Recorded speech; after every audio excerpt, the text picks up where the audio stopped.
Hello friends, mission crack दी गोल में आपका बहुत बहुत स्वागत है।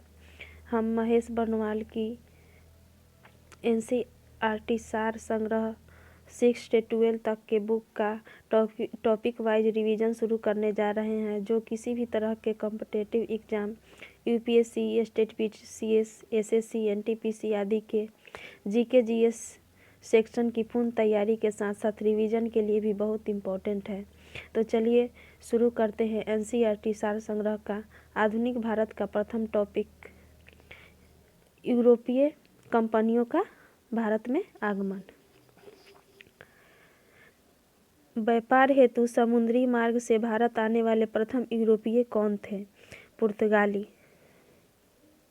व्यापार हेतु समुद्री मार्ग से भारत आने वाले प्रथम यूरोपीय पुर्तगाली थे। यूरोप से भारत आने के लिए समुद्री मार्ग की खोज किसके द्वारा की गई? वास्को डी गामा के द्वारा। भारत आगमन 17 मई 1498। समुद्री मार्ग की खोज वास्को डी गामा द्वारा 1498 ईस्वी में की गई। कालीकट बंदरगाह के तट पर किसने वास्को डी गामा का स्वागत किया? जमोरिन नामक राजा ने। कालीकट बंदरगाह पर जमोरिन नामक राजा ने वास्को डी गामा का स्वागत किया। पुर्तगालियों ने भारत में सर्वप्रथम अपना व्यापारिक कोठी फैक्ट्री कहाँ स्थापित की? पुर्तगालियों ने भारत में सर्वप्रथम अपनी व्यापारिक कोठी कोची में स्थापित की। पुर्तगाली उपनिवेश का प्रथम वायसराय भारत में कौन नियुक्त हुआ? पुर्तगाली उपनिवेश का प्रथम वायसराय फ्रांसिस्को द अल्मीडा 1505 ईस्वी में नियुक्त हुआ। आगे, भारत में तंबाकू की कृषि एवं प्रिंटिंग प्रेस प्रारंभ करने का श्रेय पुर्तगालियों को दिया जाता है। भारत में प्रथम प्रिंटिंग प्रेस की स्थापना 1556 ईस्वी में गोवा में की गई थी। भारत में तंबाकू की खेती का प्रारंभ पुर्तगालियों ने किया एवं प्रिंटिंग प्रेस का आरंभ भी पुर्तगालियों ने किया। प्रथम प्रिंटिंग प्रेस की स्थापना 1556 में गोवा में पुर्तगालियों द्वारा ही किया गया था। आगे, हिंद महासागर में व्यापार को नियंत्रित करने के लिए शांत या नीले जल की नीति पॉलिसी किसने लागू की? Francisco de Almeida. नीले जल की नीति फ्रांसिस्को द अल्मीडा ने लागू की थी। आगे, विभिन्न देशों के खोजकर्ता। वास्को डी गामा भारत की खोज की। कोलंबस ने अमेरिका की खोज की। कैप्टन जेम्स कुक ने ऑस्ट्रेलिया की खोज की। तस्मान की खोज तस्मानिया एवं न्यूजीलैंड की खोज की। Bartholomew Dias Cape of Good Hope की खोज की। आगे, भारत में पुर्तगाली शक्ति का वास्तविक संस्थापक किसे माना जाता है? भारत में पुर्तगाली शक्ति का वास्तविक संस्थापक अबू कर्क को माना जाता है। आगे, किस वायसराय के काल में गोवा को पुर्तगालियों का औपचारिक मुख्यालय बनाया गया? नीनो दी कुन्हा। नीनो दी कुन्हा के काल में गोवा को पुर्तगालियों का औपचारिक मुख्यालय बनाया गया। पुर्तगालियों ने हिंद महासागर क्षेत्र में व्यापार पर नियंत्रण स्थापित करने के लिए कार्टेज अल्मेडा कफीला पट्टी प्रारंभ की। पुर्तगालियों ने हिंद महासागर क्षेत्र में व्यापार पर नियंत्रण स्थापित करने के लिए कार्टेज अल्मेडा कफीला पट्टी प्रारंभ की। पुर्तगालियों के पश्चात भारत में व्यापार करने आए डच कहाँ के निवासी थे? डच हॉलैंड के निवासी है, जिसका वर्तमान नाम नीदरलैंड है। अब जानेंगे भारत में विदेशी कंपनियों का आगमन सबसे पहले कब कहाँ हुआ था? पुर्तगाली ईस्ट इंडिया कंपनी की स्थापना 1498 ईस्वी में कोची में हुआ था। अंग्रेजी east India Company the governor and company of merchant of London trading into the east Indies, Britain की कंपनी 1600 ईस्वी में सूरत में हुई थी। ब्रिटिश ईस्ट इंडिया कंपनी की स्थापना 1600 ईस्वी में सूरत में हुई थी। अगला है United East India Company of Netherlands, Netherlands Holland की कंपनी 1602 ईस्वी में मसूलीपट्टनम में। अगला Danish East India Company, Denmark की कंपनी 1616 ईस्वी में ट्रेकोबार, ट्रावनकोर में। फ्रांसीसी ईस्ट इंडिया कंपनी द इंडेस ओरिएंटलेस, फ्रांस की कंपनी है, 1664 में भारत में स्थापित हुई और पहली कंपनी सूरत में। फ्रांस की पहली कंपनी सूरत में, डेनमार्क की पहली कंपनी ट्रावनकोर में, हॉलैंड की पहली कंपनी मसूलीपट्टनम में, ब्रिटेन की पहली कंपनी सूरत में और पुर्तगाल की पहली कंपनी कोची में। आगे यूरोपीय शक्तियों में भारत में पुर्तगाली कंपनी ने सर्वप्रथम 1498 ईस्वी में प्रवेश किया तथा भारत में सबसे अंत में 1961 ईस्वी में भी यहाँ 1961 ईस्वी में यहाँ से गए। आगे किस यूरोपीय शक्ति द्वारा भारत से मसालों के निर्यात के स्थान पर कपड़ों के निर्यात की प्राथमिकता दी गई? डचों द्वारा। डच मसालों के निर्यात के स्थान पर कपड़ों के निर्यात को प्राथमिकता दी। भारत के साथ व्यापार के लिए सर्वप्रथम संयुक्त पूंजी कंपनी किसने आरंभ की? डचों ने।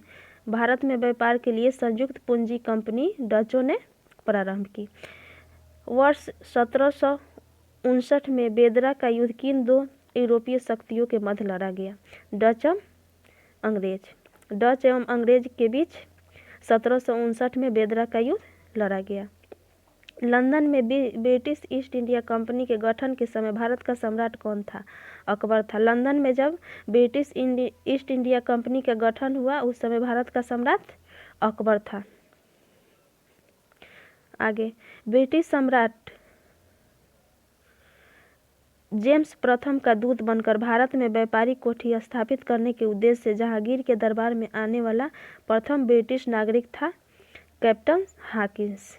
कैप्टन हॉकिंस 1608 ईस्वी में जहांगीर के समय जेम्स प्रथम का राजदूत बनकर भारत आया था। ब्रिटिश ईस्ट इंडिया कंपनी द्वारा भारत में प्रथम अस्थायी कारखाना मसूलीपट्टनम में 1611 ईस्वी में तथा प्रथम अस्थायी कारखाना सूरत 1613 ईस्वी में स्थापित किया गया था। अस्थायी कारखाना मसूलीपट्टनम में 1611 ईस्वी में तथा प्रथम अस्थायी कारखाना 1613 ईस्वी में स्थापित किया गया था ब्रिटिश ईस्ट इंडिया कंपनी के द्वारा भारत में। ईस्ट इंडिया कंपनी के किस अंग्रेज गवर्नर को औरंगजेब द्वारा भारत से निष्कासित किया गया था? Sir John child. औरंगजेब के द्वारा सर जॉन चाइल्ड को भारत से निष्कासित किया गया था। हैमिल्टन द्वारा सफल उपचार किए जाने के कारण किस मुगल बादशाह द्वारा ईस्ट इंडिया कंपनी के लिए वर्ष 1717 ईस्वी में महाधिकार पत्र जारी किया गया? फर्रुखसियर।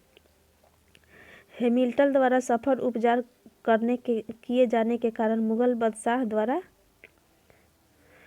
फर्रुखसियर द्वारा ईस्ट इंडिया कंपनी के लिए वर्ष 1717 ईस्वी में महाधिकार पत्र जारी किया गया।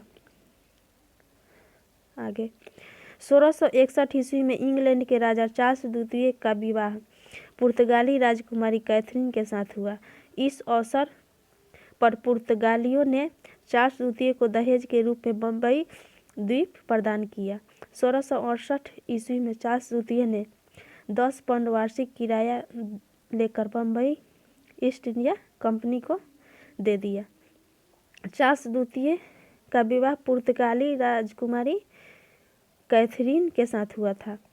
पहले इस पर मुंबई पर पुर्तगालियों का अधिकार था, लेकिन जब रानी का शादी चार्ल्स द्वितीय से हो गया तब दहेज में बम्बई चार्ल्स द्वितीय को मिला और चार्ल्स द्वितीय ने 1668 में 10 पाउंड वार्षिक किराया पर बम्बई को ईस्ट इंडिया कंपनी को दे दिया।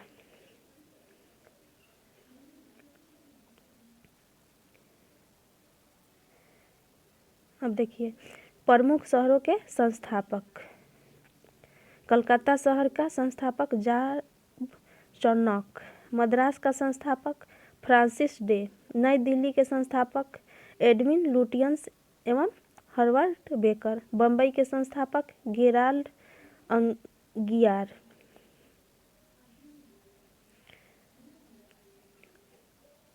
यूरोप वासियों के लिए सर्वोत्तम सोरा और अफीम प्राप्ति का मुख्य क्षेत्र था बिहार। बिहार में यूरोपियों के लिए अफीम एवं सोरा प्राप्त होता था बिहार से। वर्ष 1664 में फ्रांसीसी कंपनियों की स्थापना किसके प्रयासों से की गई? कोबाल्ट के प्रयासों से। फ्रांसीसी कंपनियों की स्थापना कोबाल्ट के प्रयास से 1664 ईस्वी में की गई। फ्रांसीसी कंपनी की स्थापना किसके कार्यकाल में की गई? लुई 14वें के कार्यकाल में की गई। फ्रांसीसी कंपनी की स्थापना लुई 14वें के कार्यकाल में की गई। फ्रांस में जब लुई 14वें का शासन था उसी समय भारत में फ्रांसीसी कंपनी की स्थापना हुई। फ्रैंक कैरो के द्वारा भारत में प्रथम फ्रांसीसी फैक्ट्री की स्थापना कहाँ की गई? प्रथम फ्रांसीसी कंपनी की स्थापना सूरत में 1668 ईस्वी में की गई। किसके द्वारा की गई? फ्रैंक कैरो के द्वारा। फ्रांसीसी गवर्नर डुप्ले ने पहली बार भू क्षेत्र अर्जित करने के उद्देश्य से भारतीय राजाओं के विवादों में भाग लेने की नीति आरंभ की।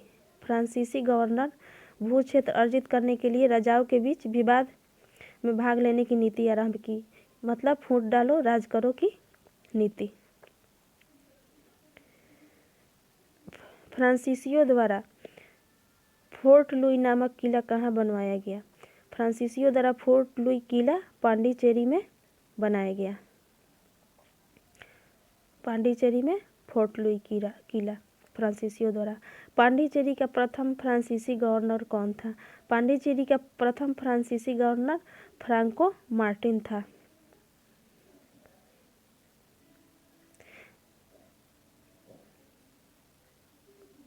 पुर्तगालियों को सौली के स्थान पर किस अंग्रेज अधिकारी ने पराजित किया? पुर्तगालियों को सौली के स्थान पर थॉमस बेस्ट अंग्रेज अधिकारी ने पराजित किया। बांडीवास का युद्ध 1760 ईस्वी में अंग्रेजों ने किसे पराजित किया? फ्रांस को। बांडीवास का युद्ध फ्रांस और अंग्रेजों के बीच हुआ 1760 ईस्वी में, जिसमें अंग्रेजों ने फ्रांसीसियों को पराजित किया। कर्नाटक का युद्ध किसके मध्य लड़ा गया? कर्नाटक का युद्ध फ्रांस एवं अंग्रेजों के बीच लड़ा गया। प्रथम कर्नाटक युद्ध किस संधि के मध्य समाप्त हुआ? प्रथम कर्नाटक युद्ध एक्सला सैपल की संधि के द्वारा समाप्त हुआ 1748 ईस्वी में। अब जानेंगे कर्नाटक युद्ध कब से कब तक हुआ, प्रमुख कारण क्या था और युद्ध के अंत में कौन सी संधि हुई और उसका परिणाम क्या हुआ। प्रथम कर्नाटक युद्ध 1746 से 1748 ईस्वी में हुआ। ऑस्ट्रिया के उत्तराधिकार का युद्ध था यह। कारण क्या था? ऑस्ट्रेलिया के उत्तराधिकार का युद्ध। और इस प्रथम कर्नाटक युद्ध में जो संधि हुई उसका नाम एक्सला सैपल की संधि 1748 ईस्वी में, और इसका कुछ भी निर्णय नहीं हुआ। इस संधि का इस संधि में कोई निर्णय नहीं लिया गया। और ये जो कर्नाटक युद्ध था ये हुआ था अंग्रेजों एवं फ्रांसीसियों के बीच में। द्वितीय कर्नाटक युद्ध 1751 से 55 ईस्वी तक लड़ा गया। कर्नाटक के उत्तराधिकार का युद्ध था। यह कर्नाटक के उत्तराधिकार के लिए लड़ा गया और इसमें जो संधि हुई उसका नाम पांडिचेरी की संधि 1755 ईस्वी में। और इसमें इसका परिणाम हुआ ब्रिटेन की और स्थिति जो है मजबूत हो गई। अगला कर्नाटक युद्ध, तृतीय कर्नाटक युद्ध 1758 ईस्वी से 1763 ईस्वी तक लड़ा गया। इसे सप्तवर्षीय युद्ध या औपनिवेशिक सप्तवर्षीय युद्ध के नाम से भी जाना जाता है। इसका कारण था सप्तवर्षीय युद्ध एवं औपनिवेशिक कारण। इसके द्वारा पेरिस की संधि की गई 1763 ईस्वी में और इसका परिणाम हुआ फ्रांस की पराजय हुई। अंग्रेजी कंपनी का नाम governor and company of merchant of London trading into the east Indies रखा गया। फ्रेंड्स, ये आधुनिक भारत के पहला चैप्टर का रिवीजन था। इसी तरह से इस अगले चैप्टर का वीडियो बहुत जल्द ही आएगा। कैसा लगा कमेंट करके बताएं और भी इस तरह के वीडियो के लिए चैनल को सब्सक्राइब करें।